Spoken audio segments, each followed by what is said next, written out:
today. Thank you everyone for coming. I want to special thanks for my co-host, State Senator, Massachusetts Senator Julian Cyr, Ruben Gonzalez, Kyle Ferrari Munoz, and Hudson Young. Yay! So a few days ago, President Obama was asked, what do we think the Democrats need to do for the midterms? And he said the Democrats have a story, they just need to tell it. So in these times, we really need leaders, true leaders. Leaders that are strong, smart, truly genuine, caring.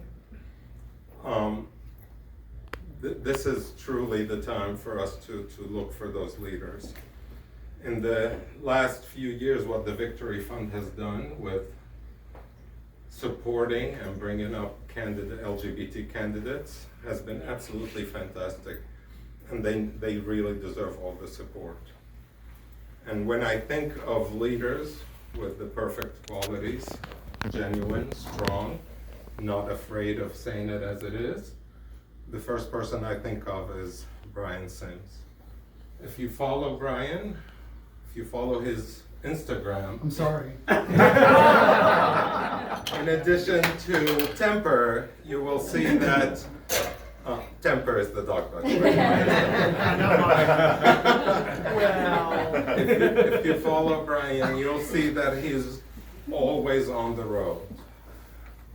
Not just meeting in big cities, but always going to every corner of his state, talking to everyone, listening, advocating, and then give some more.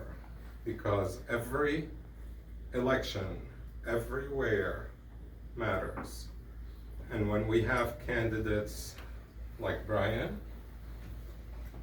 who we need to support them because we know that they will have our back too. So please join me in giving a warm DC welcome to the next Lieutenant Governor of the great Commonwealth.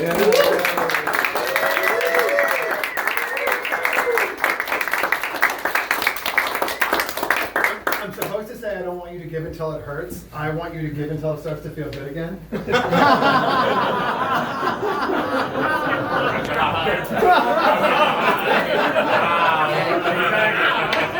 Yeah, if you can't tell, I'm gay. First of all, please give a big round of applause to Pete Hanna for hosting.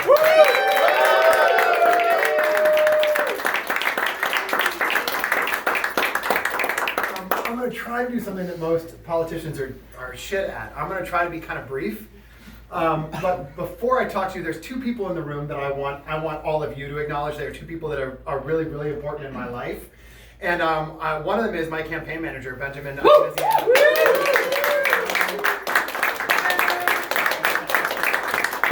Everyone interacts with Benjamin, but nobody ever gets to meet him in person. You're like the Phoebe of my friend group. Gotten to meet you. The other one, come up here for a moment, please. The other one is Deja Alvarez.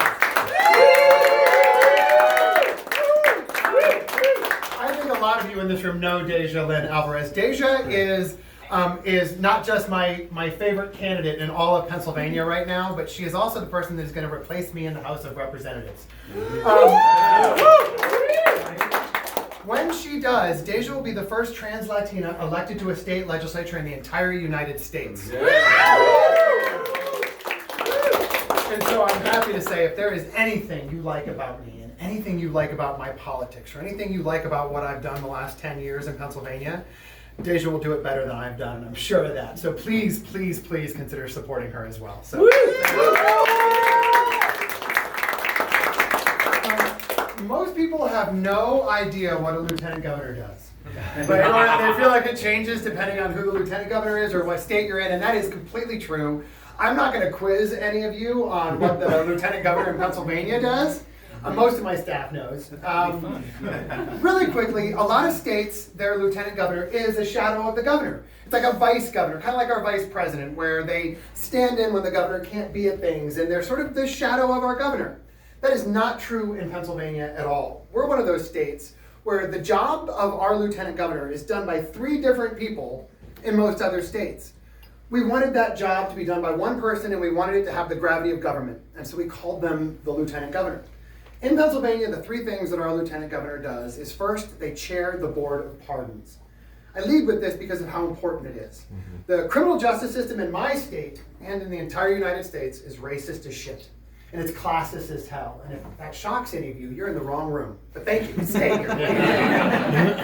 I would be the first civil rights attorney to ever chair the Board of Pardons in Pennsylvania. And that is deeply meaningful to me right now, in this time more than any time that I can imagine in my lifetime. The second is the Lieutenant Governor chairs the Emergency Management Council in Pennsylvania, as you all knew. When there's an emergency order in my state, the governor calls it emergency, but it's the Lieutenant Governor who impanels all the experts, the agencies, the organizations to resolve the emergency. I'm the most experienced person running for this seat in my state by almost 3-fold. I have worked under Republican governors, unfortunately, and Democratic governors, and I represent the core of my state's largest city. And I think I know how to resolve an emergency in a way that makes sure people don't fall through the cracks, which is the most common thing in emergency management response, and I don't have to tell that to this crowd. The last job, though, is the reason that everybody knows the lieutenant governorship in Pennsylvania, and that is because our lieutenant governor is the president of the Senate. I have a runaway Senate. You all might have heard this, that Pennsylvania is the last great gerrymandered state left in the United States. As a result, the leading candidate for governor right now among Republicans found out he was COVID positive waiting in the White House waiting room to meet with Donald Trump to overthrow our popular vote because he's one of the leading senators in the Pennsylvania Senate. Our Senate went off the rails about 4 years ago, 6 years into my time in office. And I have a lot of good friends in this room. And most of my good friends know that I want to go back to being a civil rights attorney one day. They know that being in office was not the fulfillment of a lifelong dream. This was very utilitarian. This was something I learned because of the Victory Fund that we all needed to do if we were going to have our rights one day. This was a very utilitarian thing that I did. And I can't imagine doing anything else with the next 4 years with this much experience. My state desperately needs right now a lot of leadership, and it needs a lot of discipline. Maybe in 4 years I'll get to go back to being a civil rights attorney one day. Maybe I'll have a lot less clients, I hope, because of this job. But until then, there is simply nothing I can imagine that is more important right now than showing political leadership in a state that is a bellwether state nationally. Every one of you watched what happened in my state, like you did in Florida, like you did with Georgia after this last election. And if things go badly for us, not just in May and November, they go badly for the country. There's far too many people right now in America that can say that about their state, but those of us that are from Pennsylvania can say that about Pennsylvania. So I'm beyond grateful that all of you would support a candidate from a random Commonwealth state about 3 hours north of all of you, because you recognize how important it is to the national conversation. Barney Frank, my favorite member of Congress, used to say, if you don't have a seat at the table, you are probably on the menu. Right? A lot of us have been on the menu for far too long, and this is what it takes. This is what it takes for us to get off the menu, for us to stand up for who we are, how we are, what we are. I'll tell you, I often get credited for being sort of loud and aggressive in the legislature. Like how I said that, loud and aggressive. And credited. And credited, right? And there are days it really bothers me. I have a lot of straight, cis, white colleagues who get frustrated with the amount of tension that I draw in our legislature. It makes me mad. It makes me mad because there's nothing I say in the General Assembly that they couldn't say too. There's nothing that I say that they couldn't say with more privilege than I have. And yet I say it. And yet most of you all do in the places that you work too. And the reason we do is because being queer is a superpower among duplicitous people. Where I go to work most days, the people are pretty two-faced. They're pretty transactional. They're very duplicitous. When you go into that place of work every single day and you go in as you are, who you are, the way most of us do, those people are scared. That's why they don't like us. They don't hate us for being queer. They hate us because we love that we are queer. And that's what they don't like about me. Amen, indeed. So I want to say this. I go to work every single day knowing that I fight for people that have far less than I do, that have far few privileges than I do, but I know I go to work every single day fighting with the entire country at my back. I've been running now for about 14 months for Lieutenant Governor. I have 39 days left to go until my primary election. 39 days left to go. I just told my team recently how many hours it was. They told me to go to hell.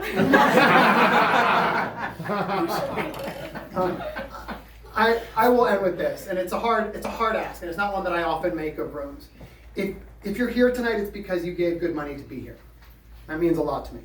Many of you have jobs like I do where you don't have a whole lot of spare income and you don't have a lot of money to throw around to things. And if you've decided that supporting an elected official from Pennsylvania is the kind of thing that you can do, I'm so beyond grateful, and I promise to use that support well. I ask only that you consider both giving more and, maybe more importantly, telling people why you did. Your friends all know that you're here. Every one of your friends knows that you're one of those weirdos on a Friday night that would go listen to a primary politician talk about his race 40 days before the election. That your friends know this about you. I know who all my foodie friends are. I know who my sports friends are. I know who my travel friends are. And your friends know that you are their political friend. And they're waiting on you to tell them when the time is right, when it's the most important, when they need to speak up, when they need to speak out. And so my hope is that, as indicated by the fact that you're all here tonight, that you will be the people that will go back tomorrow and the next day and Sunday and Monday and Tuesday and tell people why you were here. Tell them why it mattered. Tell them about Deja Lynn Alvarez and why she's going to make history in Pennsylvania. And tell them about a guy that's trying to become the first out person ever elected to a lieutenant governorship of any state in the United States and why it matters. And so with that said, I want to say thank you all very, very, very much for being here tonight.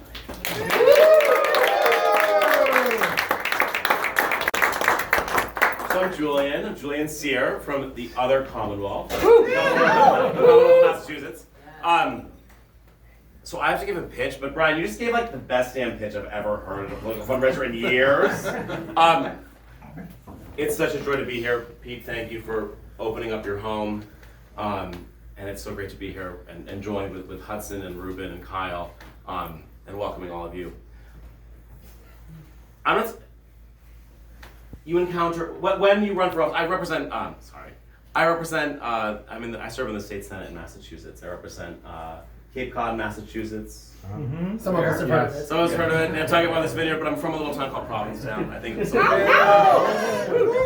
where is that? Where is that? And I like to say that I'm from a place that may be one of Brian's favorite places in the world. Mm-hmm. And I was elected 6 years ago, and in this work, and my friends know this, you encounter all sorts of people in public life. You encounter people who really want to help you and really say they're going to show up and they don't.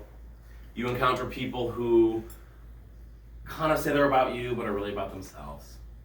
And then you encounter people like Brian Sims, who are just some of the most profoundly decent and inspiring and just damn good friends you could ever have in the world. Mm-hmm. And it's people like Brian Sims and my friendship with Brian and our friendship that inspires me to do this work when sometimes it's really hard. And look, I'm the state senator from Provincetown, right? So like, if I'm saying I have a hard job, imagine how hard it is. All right?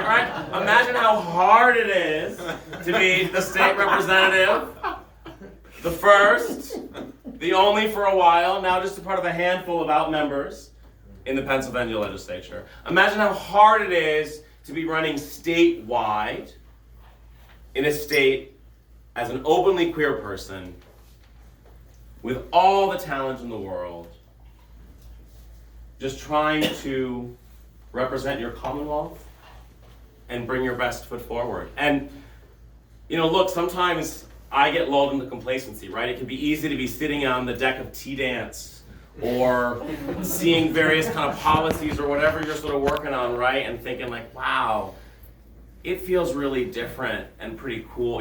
What it felt like to be a queer person when I was in high school feels very different sometimes than what it does today. And yet, for a whole host of people who aren't in this room, who aren't in this city, who aren't in Provincetown, who can afford to come to Provincetown, right? It actually still feels what it feels like to be like that kid in high school or middle school or in your 30s or wherever you've been on that journey. And to have someone like Brian who is willing to step up and to go to bat for us, that makes all the world a difference. That actually we know from data actually saves lives. And so what all of us need to do to make sure that Brian Sims isn't just, a fierce lieutenant governor candidate who came up short. The difference here is our community's ability to come together and to raise the dollars that it takes. And so that's what tonight's about. And fortunately, you're running in the state of Pennsylvania, which absurdly has no campaign limits. Wait, what's that, Julian?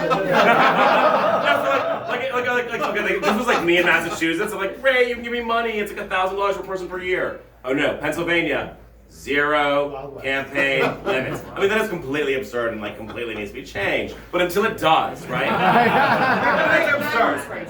Not in this race. That's why, and that's where our community's power in part can be. And for those of us who are privileged enough to be in this room, right? To be in this city, to have the resources that we have, that's our work, that's our contribution. And so that's why giving to people like Deja and giving to Brian in these last 39 days is going to make the difference. And Brian is going to win. He's only going to win if all of us would step up with our wallets, step up with our friend network, right? Y'all know a ton of queer folks who like to talk, who like to post, who like to give, right? And maybe even some of us, including me, right? I'm gonna be in Pennsylvania on May 16th, right? Because one of my best friends is doing one of the most courageous things you can imagine doing. Putting himself, right, on the front line, pushing the envelope. And Brian Sims is gonna win office because of the people in this room. You're gonna win that primary on May 16th. And if Josh Shapiro doesn't fuck it up, you're gonna be the next lieutenant governor. So thank you so much. I think we have a lot of food. Y'all have not been eating it. Please eat the food. And please, now is the time, right? We don't want to wake up on May 17th and think, gosh, if I only doubled that check, right? You don't want to wake up and think that. So thank you all for being here. And please, just give till it hurts. So thank you. Oh. Ladies and gentlemen, Reggie Greer.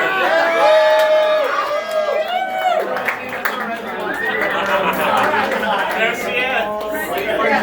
Reggie timed that purposely.